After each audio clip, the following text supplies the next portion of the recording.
Good morning बच्चों। हम रसायन शास्त्र के 11वीं कक्षा के 13वें समूह के तत्वों के बारे में अध्ययन कर रहे थे। इसके अंतर्गत हम आज अध्ययन करेंगे सुहागा के बारे में। सुहागा कैसे बनाते हैं, जिसको सोडियम टेट्राबोरेट भी कहते हैं, इसको कैसे बनाया जाता है उसको देख लेते हैं।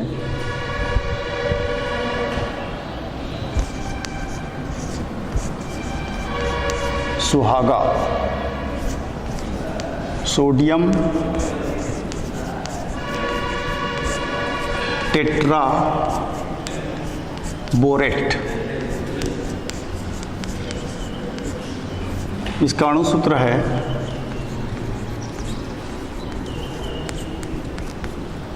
Na2B4O7.10H2O, ये इसका अणु सूत्र है Na2B4O7.10H2O। ये सुहागा जिसको सोडियम टेट्राबोरेट भी कहते हैं, इसको किस प्रकार बनाया जाता है उसको देख लेते हैं। ये बोरान के यौगिक में आता है, ये इसके बारे में अध्ययन कर लेते हैं।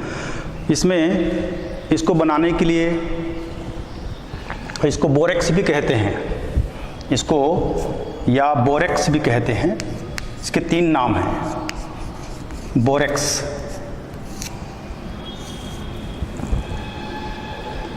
किस प्रकार बनाया जाता है उसको देख लेते हैं। सुहागा या सोडियम टेट्राबोरेट या बोरेक्स को किस प्रकार बनाते हैं उसको देख लेते हैं। इसको बनाने के लिए कोलेमनाइट, जिसको कैल्शियम बोरेट भी कहते हैं, इनको Na2CO3 यानी सोडियम कार्बोनेट के साथ में गर्म करके हम बना सकते हैं। और समीकरण इस प्रकार होगा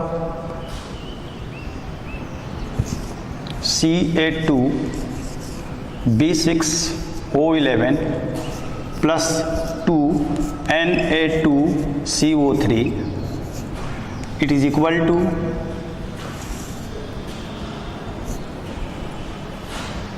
2CaCO3 plus Na2B4O7 plus 2NaBO2। ये हमको इस प्रकार, ये हमको सोडियम टेट्राबोरेट या बोरेक्स या सुहागा हमको प्राप्त हो गया। ये है आपका कैल्शियम बोरेट, कैल्शियम बोरेट जिसको कोलेमनाइट भी कहते हैं। ये कैल्शियम बोरेट को सोडियम कार्बोनेट के साथ में गर्म करके हम Na2B4O7 बना सकते हैं, यानी सुहागा या सोडियम टेट्राबोरेट हम बना सकते हैं। अब इसके गुण, क्या गुण हैं इसको देख लेते हैं। गुण के अंतर्गत हम ये देख लेते हैं गुण। इसके जलीय विलयन क्षारी होता है, इसको जल में घोलते हैं तो इसका जलीय विलयन क्षारी होता है, और इसका उपयोग अनुमापन में अम्ल के साथ मेथिल ऑरेंज की उपस्थिति में इसका उपयोग किया जाता है, और इसको सुहागा मन का परीक्षण में भी इसका उपयोग कर सकते हैं। तो ये इसके गुण कहिए या उपयोग कहिए, दोनों में इसमें शामिल हो सकता है ये। तो ये हो गया सुहागा या सोडियम टेट्राबोरेट, जिसका अणु सूत्र है Na2B4O7.10H2O। इसको हम इस प्रकार से बनाते हैं। ये हो गया इसके गुणों के बारे में। आइए हम अब बोरान के दूसरे अन्य यौगिक के बारे में अध्ययन करते हैं। इसके अंतर्गत हम हैलाइड को ले लेते हैं, बोरान के हैलाइड। इसके बारे में हम थोड़ा विस्तार में पढ़ लेते हैं, इसके गुणों के बारे में और उपयोग के बारे में। आइए हम बोरान के हैलाइड्स के बारे में पढ़ते हैं।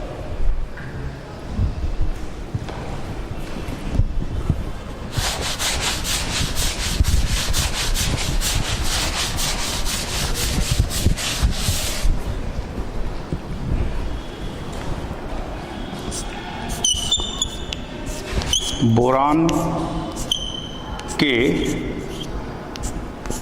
हैलाइड्स,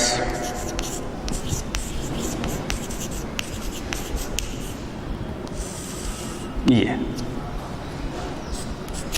बोरान हैलोजन से क्रिया करके ये ट्राई हैलाइड बनाते हैं। बोरान हैलोजन से क्रिया करके ट्राई हैलाइड बनाते हैं। इनसे कौन कौन से हैलाइड हैं उसको देख लेते हैं। Boron trichloride, boron trichloride, boron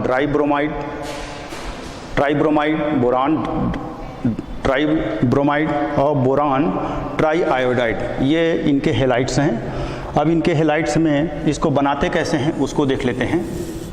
सबसे पहले हम देखते हैं BF3 बोरान ट्राइफ्लोराइड,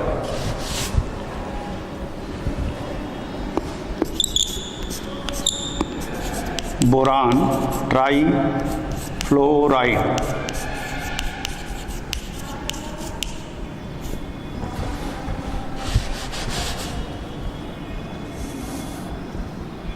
इसको किस प्रकार बना सकते हैं उसको देख लेते हैं। एक्चुअल में इसको बनाने के लिए हम कैल्शियम फ्लोराइड, सांद्र सल्फ्यूरिक अम्ल और बोरान ट्राई ऑक्साइड को मिला करके या गर्म करके इसको बना सकते हैं। ये क्रिया पहले पद में पूरी होती है। इसको कैल्शियम फ्लोराइड, पहला पद इसका पूरा होगा CaF2 प्लस H2SO4, इनके साथ में इसकी क्रिया होगी।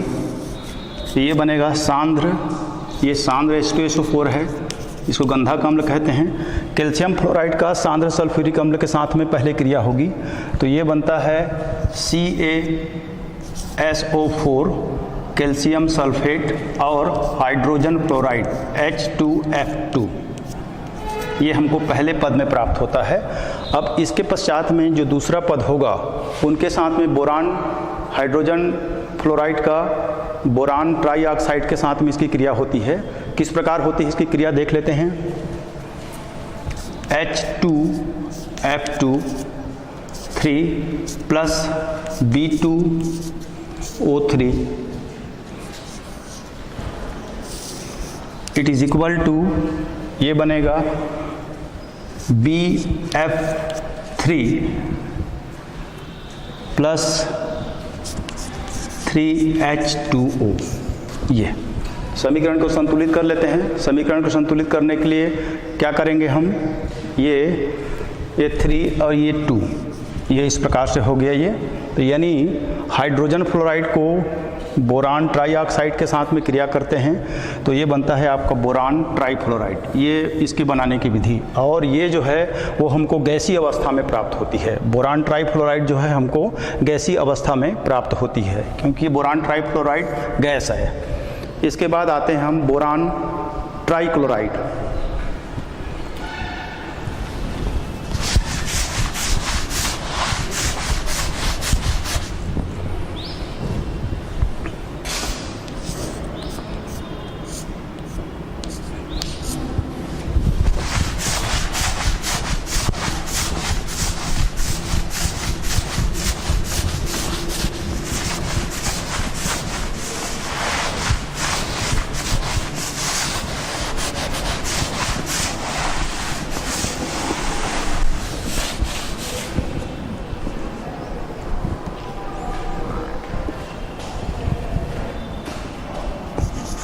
बोरान ट्राइक्लोराइड,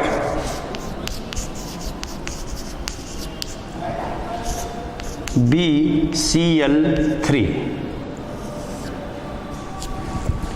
इसको किस प्रकार बनाया जाता है इसको देख लेते हैं। पहले इसको हम बोरान ट्राइऑक्साइड और कार्बन और क्लोरीन की धारा में इसको प्रवाहित करके हम बोरान ट्राइक्लोराइड बनाते हैं। समीकरण इस प्रकार होगा, B2O3 plus C it is plus Cl2 chlorine की धारा में प्रवाहित करने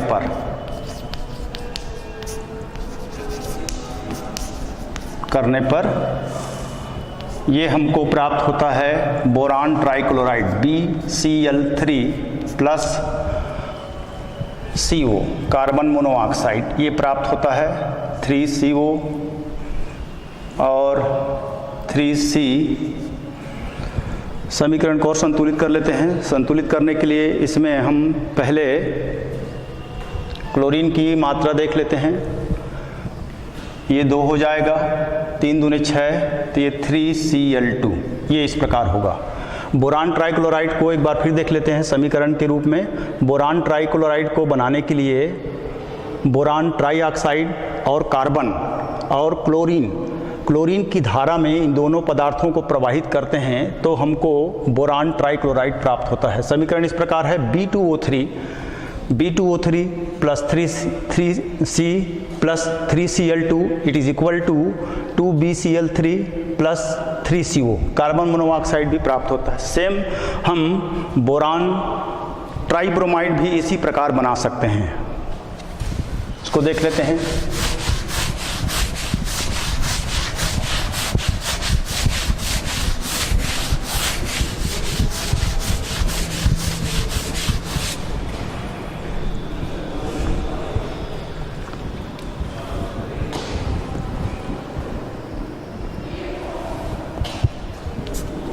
बोरान ट्राइब्रोमाइड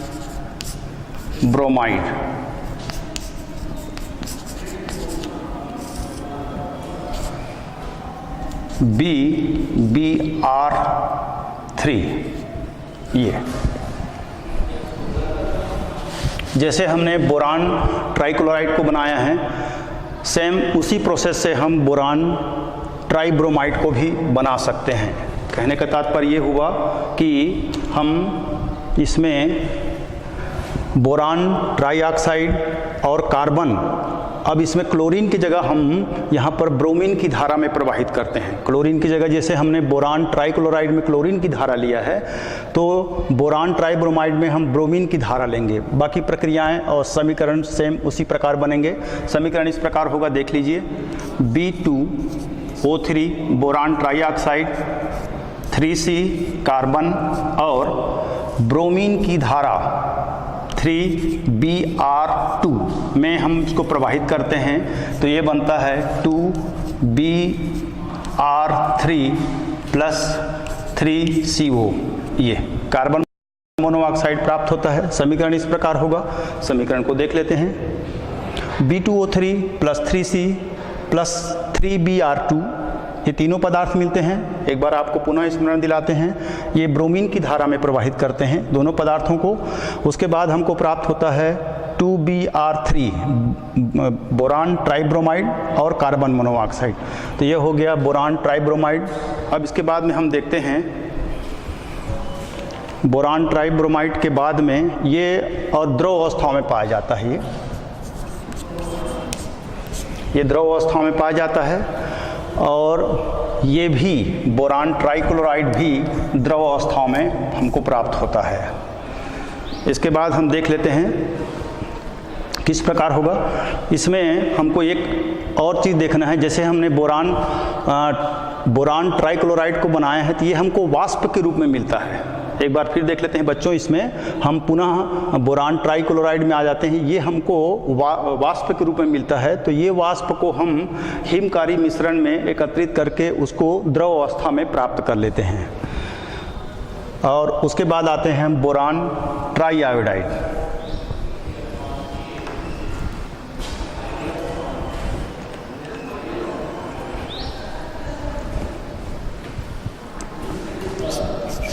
बोरान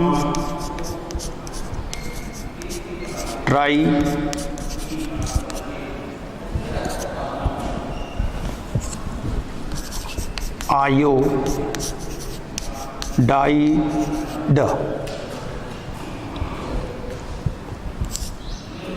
Bi3, ये इसको देख लेते हैं। इसको किस प्रकार बना सकते हैं हम। इसमें हम बोरान ट्राइक्लोराइड को लेते हैं। बोरान ट्राइक्लोराइड को हैलोजन अम्ल में, इसमें हम हाइड्रोजन आयोडाइड अम्ल को लेते हैं ये, और इसकी उपस्थिति में इसको क्रिया कराते हैं HI,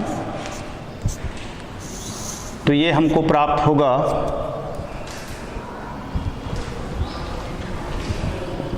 Bi3 प्लस 3HCl। ये इस प्रकार, ये 3HI ये हो गया बोरान ट्राई आयोडाइड का बनना। और ये एक रंगहीन सधूम और क्रिस्टली पदार्थ है, ये श्वेत रंग का, श्वेत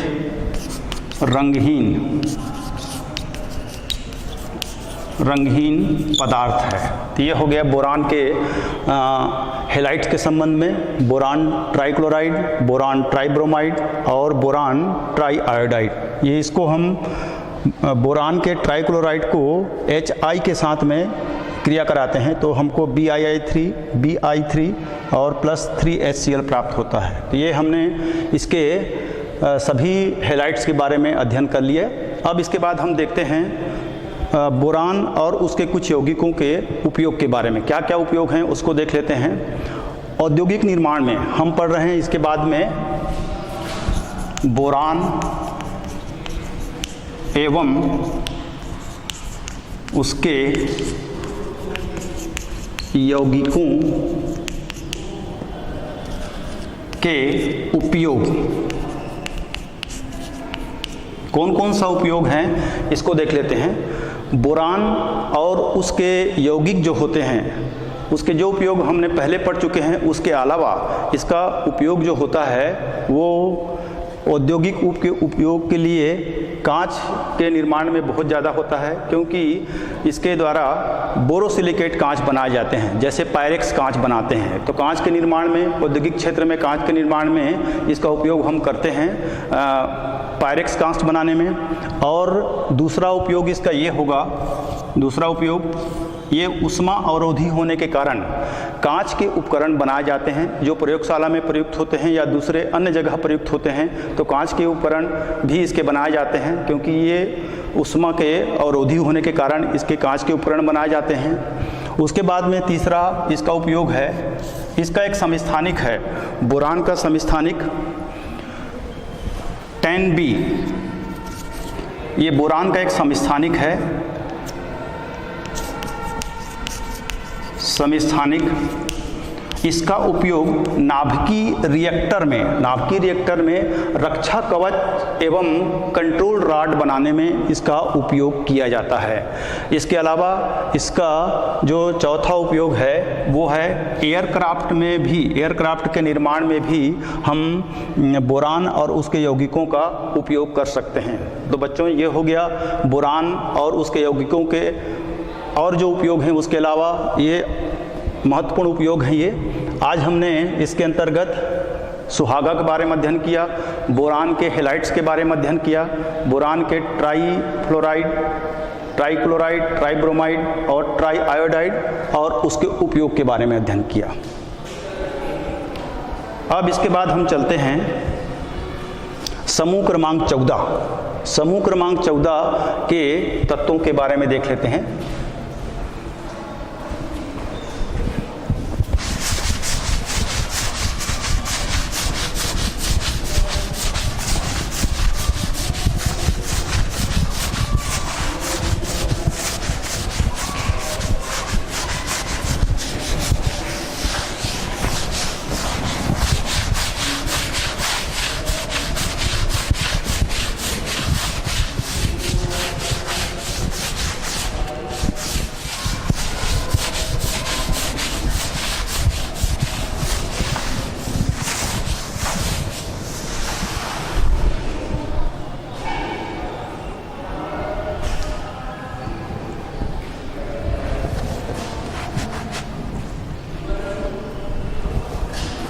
समूह क्रमांक 14 इसके बारे में अध्ययन करते हैं। समूह क्रमांक 14 में कौन कौन से तत्व आते हैं उसको देख लेते हैं और इसके क्या महत्वपूर्ण रासायनिक गुण हैं। इस यौगिक को इस 14वें समूह में पाए जाने वाले तत्वों के बारे में हम अध्ययन करते हैं।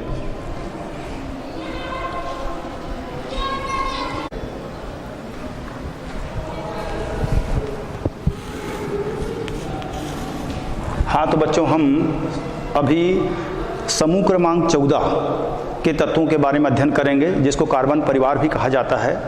कार्बन परिवार समूह क्रमांक 14 को क्यों कहते हैं? क्योंकि समूह क्रमांक 14 में कार्बन परिवार इसलिए कहा जाता है क्योंकि ये इस समूह का पहला सदस्य है और इसको हेड ऑफ द फैमिली कहने का तात्पर्य ये होता है कि इस वर्ग में पाए जाने वाले जितने भी तत्व हैं उन तत्वों का गुण और इनके गुण में थोड़ी भिन्नता है।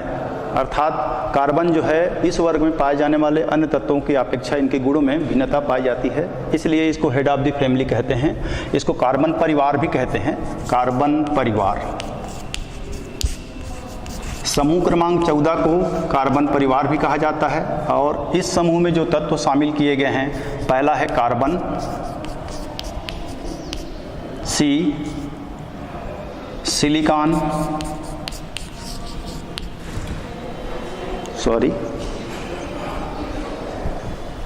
ठीक है,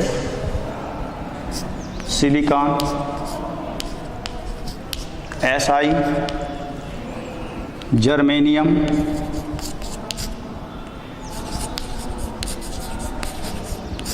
GE और टीन, जिसको बंक भी कहते हैं, SN और लेड, PB। ये तत्व हैं कार्बन, सिलिकॉन, जर्मेनियम, टीन और lead. C carbon, silicon SI, germanium GE, tin SN, lead PB। Lead को सीसा भी कहते हैं। तो ये तत्व है, इनका परमाणु क्रमांक देख लेते हैं, कितना कितना इसका परमाणु क्रमांक है उसको देख लेते हैं। परमाणु क्रमांक इसका होता है 6, इसका होता है 14, इसका होता है 32 और SN का होता है 50 और इस PB का होता है 82। ये इस तत्वों के परमाणु क्रमांक है। तो बच्चों आपको इसके परमाणु क्रमांक मालूम होना चाहिए। कार्बन का 6, सिलिकॉन का 14, जर्मेनियम का 32, टीन का 50 और लेड का परमाणु क्रमांक होता है 82। ये इस प्रकार, क्योंकि इसका परमाणु क्रमांक हमको मालूम होना बहुत ज़रूरी है, इसके बगैर हम इन तत्वों का इलेक्ट्रॉनिक विन्यास नहीं लिख सकते। अब इस इलेक्ट्रॉनिक विन्यास के आधार पर ही हम इसके रासायनिक गुणों की विवेचना करते हैं। इसका इलेक्ट्रॉनिक विन्यास देख लेते हैं। वैसे एक और चीज़ इसमें बताना है, कार्बन के बारे में थोड़ा और अध्ययन कर लेते हैं। कार्बन पृथ्वी पर पाए जाने वाला 17वां अति बाहुल्य तत्व है और कार्बन जो होता है वो स्वतंत्र और संयुक्त दोनों अवस्थाओं में पाया जाता है। तो ये तत्व के रूप में, कार्बन जो है तत्व के रूप में कोयला, ग्रेफाइट और हीरा के रूप में हमको प्राप्त होता है और संयुक्त अवस्था में ये धातु कार्बोनेटों, हाइड्रोकार्बन और कार्बन डाइऑक्साइड और उसके अन्य यौगिकों के रूप में हमको पाया जाता है। हालांकि इसके बाद हम जो कार्बन के बारे में और डिटेल में अध्ययन करेंगे, लेकिन ये कार्बन का संक्षिप्त परिचय हो गया। तो बच्चों आपको याद रखना है, पृथ्वी पर पाए जाने वाला 17वां अति बाहुल्य तत्व है कार्बन और कार्बन का साइज छोटा होता है और इसके यानी इस वर्ग के जितने भी तत्व हैं वो उसके आखिरी कोष में 4 इलेक्ट्रॉन हैं। इलेक्ट्रॉनिक विन्यास के अनुसार देखते हैं ये इसके अंतिम कोष में 14वें वर्ग के तत्वों का इलेक्ट्रॉनिक विन्यास।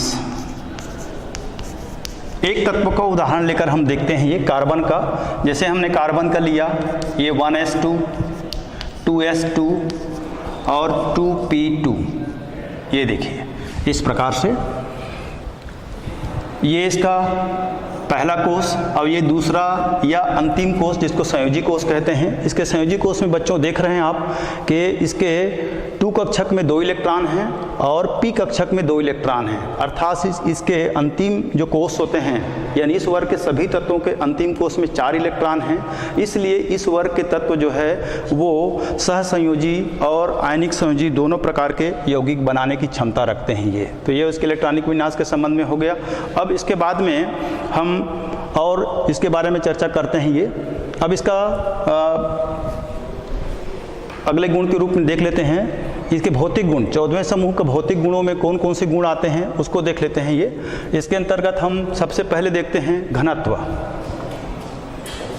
नंबर 1, भौतिक गुणों के अंतर्गत हम 14वें समूह के तत्वों के उसके भौतिक गुणों को और रासायनिक गुणों को सामूहिक रूप से हम अध्ययन करेंगे। तो इसका घनत्व देख लेते हैं। घनत्व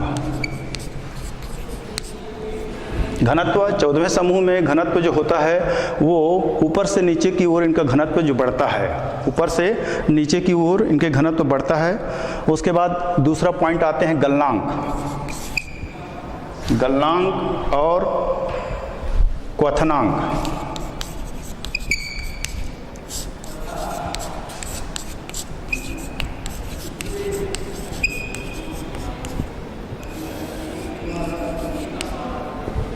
ये देखिए 14वें समूह के जितने भी तत्व हैं उनके गलनांक और क्वथनांक 13वें समूह के अपेक्षाकृत अधिक होते हैं। इनके गलनांक और क्वथनांक जो है वो अपेक्षाकृत अधिक होते हैं। क्यों अधिक होते हैं उसका कारण आपको बताना है, क्योंकि इसके अंतिम कोश में जो 4 इलेक्ट्रॉन होते हैं, ये चारों इलेक्ट्रॉन जो होते हैं वो सहसंयोजी बंध बनाते हैं और सहसंयोजी बंध बनाने के कारण इनके बंध जो होते हैं वो प्रबल होते हैं और प्रबल होने के कारण यानी ये परमाणुओं से जुड़े होते हैं प्रबल बंध के साथ में, इसलिए इनके गलनांक और क्वथनांक समूह क्रमांक 13 के अपेक्षाकृत ये उच्च होते हैं। इसके बाद में आते हैं हम इसकी परमाणु त्रिज्या और आयनिक त्रिज्या। नंबर 3,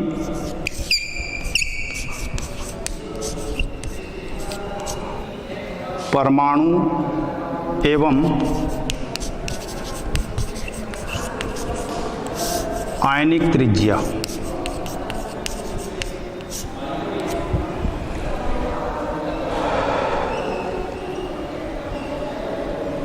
इस वर्ग में पाए जाने वाले तत्व में पहला जो तत्व है कार्बन, उसकी साइज छोटी होती है।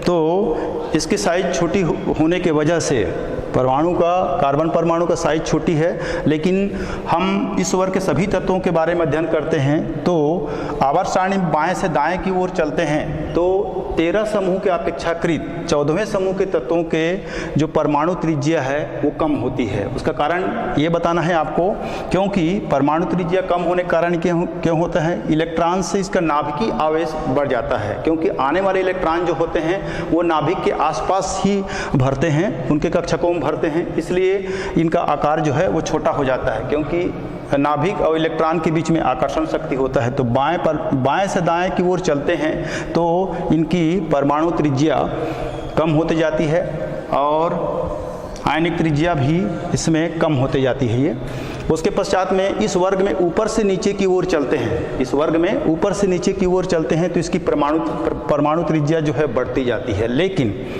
ऊपर से नीचे की ओर यानी कार्बन से लेकर हम लेड तक चलते हैं तो इसकी परमाणु त्रिज्या बढ़ते जाती है, क्योंकि परमाणु त्रिज्या बढ़ने का कारण क्या है, क्योंकि इसमें इसका परमाणु का भार बढ़ता है। परमाणु का भार बढ़ने की वजह से इसमें इलेक्ट्रॉनों की संख्या में वृद्धि होती है, इसलिए इनका परमाणु त्रिज्या ऊपर से नीचे की ओर आते हैं तो ये बढ़ती जाती है। लेकिन लेड की परमाणु त्रिज्या जो होती है वो टीन के अपेक्षाकृत कम होती है। क्यों कम होती है, क्योंकि लेड में f ऑर्बिटल्स में 14 इलेक्ट्रॉन भरते हैं और इसलिए परिरक्षण प्रभाव कम होता है, इसलिए लेड का जो है परमाणु त्रिज्या जो है टीन के अपेक्षाकृत कम होती है। ये तो ये हो गया इसकी परमाणु त्रिज्या के बारे में। उसके बाद में हम आते हैं इसके आयनन ऊर्जा के संबंध में। आयनन ऊर्जा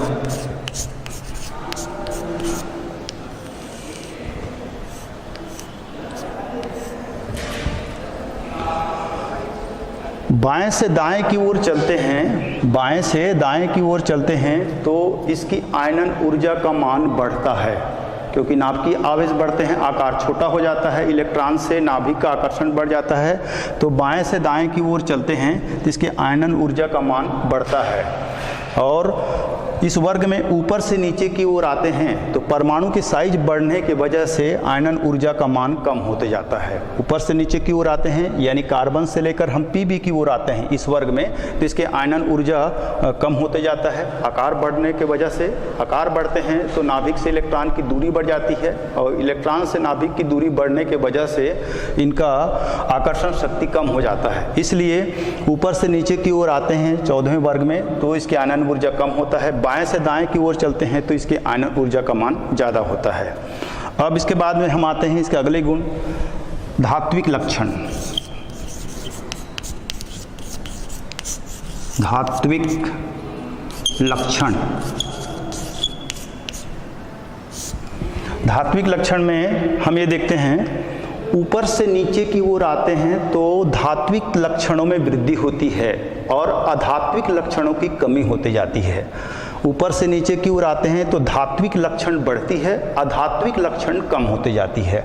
अर्थात इसमें जो तत्व हैं जैसे कार्बन और सिलिकॉन, ये दोनों अधातु हैं। जर्मेनियम ये उपधातु हैं, सेमी मेटल जिसको कहते हैं। और 3 Sn और Pb ये धातु हैं। ये इस प्रकार से तो 14वें वर्ग में ऊपर से नीचे की ओर आते हैं तो धात्विक लक्षण में वृद्धि होती है, अधात्विक लक्षण की कमी होती जाती है। अर्थात कार्बन और सिलिकॉन जो है वो अधातु हैं और जर्मेनियम उपधातु है, सेमी मेटल है। और Sn और Pb यानी टीन और सीसा जो है वो लेड जो है वो धातु है। तो ये इसके धात्विक लक्षण हो गए। अब उसके बाद में हम आते हैं इसके अगले गुणों की ओर। वो अगले गुण कौन कौन से हैं उसको देख लेते हैं। इसका ऑक्सीकरण अवस्था जो कि बहुत ही महत्वपूर्ण है, ये इसको देख लेते हैं।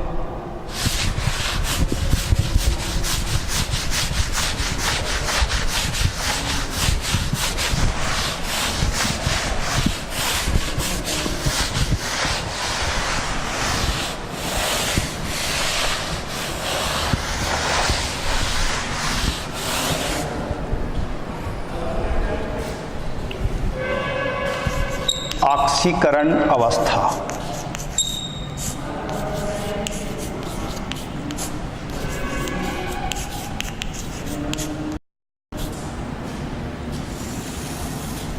चौदहवें समूह के तत्व के सभी तत्वों के अंतिम कोष में 4 इलेक्ट्रॉन हैं। 2 इलेक्ट्रॉन S कक्षक में है और 2 इलेक्ट्रॉन P कक्षक में है। अर्थात इसके अंतिम कोष में 4 इलेक्ट्रॉन हैं। तो ये 2 प्रकार के ऑक्सीकरण अवस्था को प्रदर्शित करते हैं, +4 एवं +2।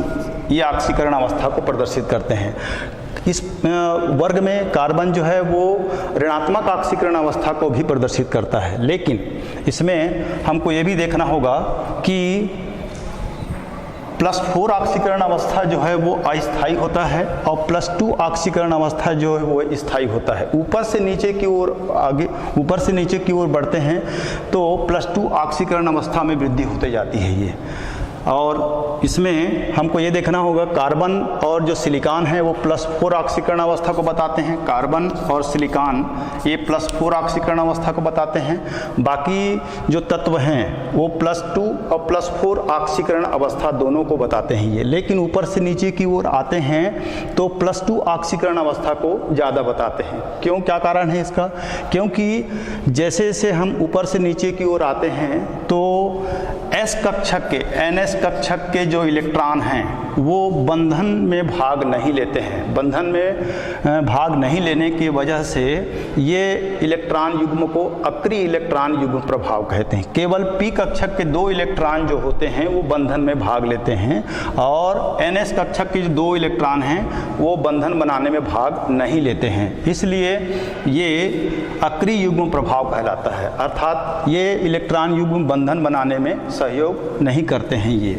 और इसमें हमको ये भी देखना है, इसलिए ये जो है वो 2 प्रकार के यौगिक बनाते हैं। एक तो सहसंयोजी यौगिक जिसमें उसकी ऑक्सीकरण अवस्था 4 होती है और दूसरा है आणिक यौगिक, उस समय इसकी ऑक्सीकरण अवस्था जो होती है वो 2 होती है। तो ये हो गए इनके ऑक्सीकरण अवस्था के बारे में।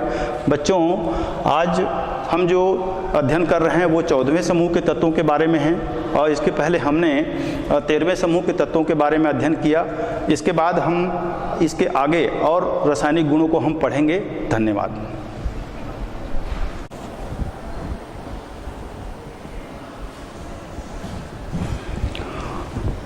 हाँ, तो बच्चों इस चैप्टर में हमने बोरिक अम्ल बनाने की जो रासायनिक समीकरण लिखा था वो संतुलित नहीं है, तो इसको संतुलित करके आपको लिख लेना है। संतुलित समीकरण इस प्रकार है।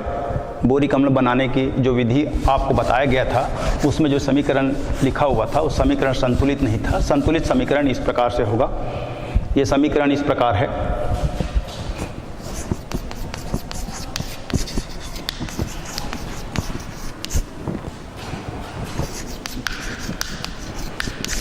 बोरिक अम्ल बनाने की विधि। सोडियम टेट्रा बोरेट से, इसको हम सुहागा भी कहते हैं।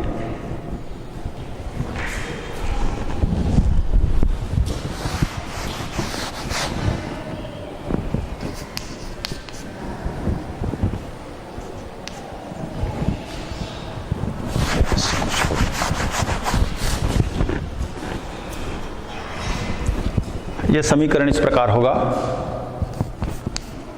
Na2B4O7 plus HCl plus H2O it is equal to, ये बनता है NaCl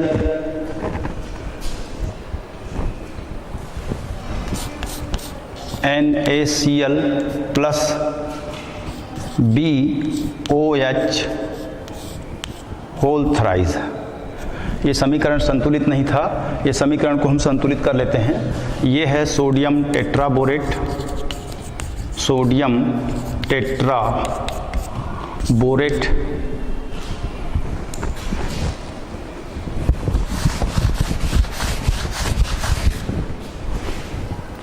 बोरिक अम्ल में सोडियम टेट्राबोरेट और पानी के साथ इसका जली विलयन बनाते हैं, जली विलयन,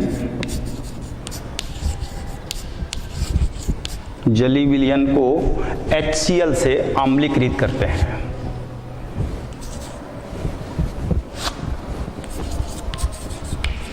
जली विलयन और इससे आम्लीकृत करते हैं, आम्लीकृत।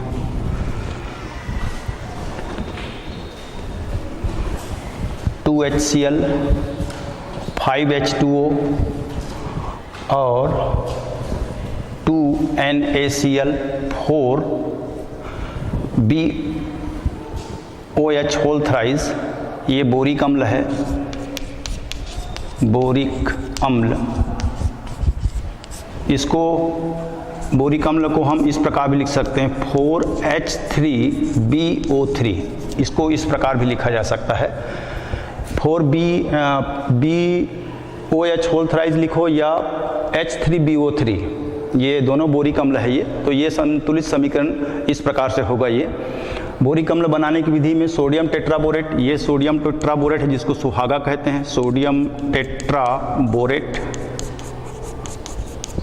के जली विलयन, इन दोनों के जली विलयन को HCl द्वारा अम्लीकृत कराते हैं। अम्लीकृत कराने के बाद में हमको बोरिक अम्ल प्राप्त होता है। तो ये बैलेंस समीकरण है। इस बच्चों इसको सुधार लीजिए आप लोग।